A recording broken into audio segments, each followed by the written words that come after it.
პროექტის ექსკურსიები კორუმპირებულების სასახლეებთან ფარგლებში ლეიბორისტული პარტიის ლიდერებმა მორიგი აქცია ყაზბეგის გამზირზე გელა და დავით ბეჟუაშვილების სახლთან გამართეს. Როგორც აქციის მსვლელობისას პარტიის თავმჯდომარე მშალვა ნათელაშვილმა განაცხადა, სააკაშვილის მარჯვენა და მარცხენა ხელებმა ძმებმა ბეჟუაშვილებმა მრავალწლიანი კორუმპირებული საქმიანობის შედეგად ხელში ჩაიგდეს ფეროშენადნობი ქარხანა, ჭიათურის მანგანუმი, ცემენტის ბიზნესი, იარაღის კონტრაბანდა და სხვა მრავალი წვრილი ბიზნეს საქმიანობა, რის შედეგადაც ხალხის ხარჯზე მილიარდები იშოვეს. ლეიბორისტული პარტიის ლიდერების განცხადებით კორუმპირებულების სახლთან ექსკურსიები კვლავ გაგრძელდება და კიდევ ბევრი სახელისუფლო პირის უკანონო ქონებას აეხდება ფარდა.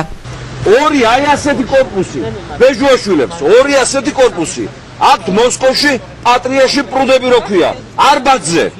ორივე გაქირევებული აქვთ უცხოელ დიპლომატებზე თვეში $25,000. ახლა რა გამოგიყვეთ მეტი? მეტი რა გინდა სააკაშვილო? ასეთ ბანდიტებს ხო ებრძოდი ვითომ სანამ გახდებოდი პრეზიდენტი? ეხლა ეს ბანდიტები შენ რო გამოჩეკა, ეხლა რას გვეთქვი საინტერესოა?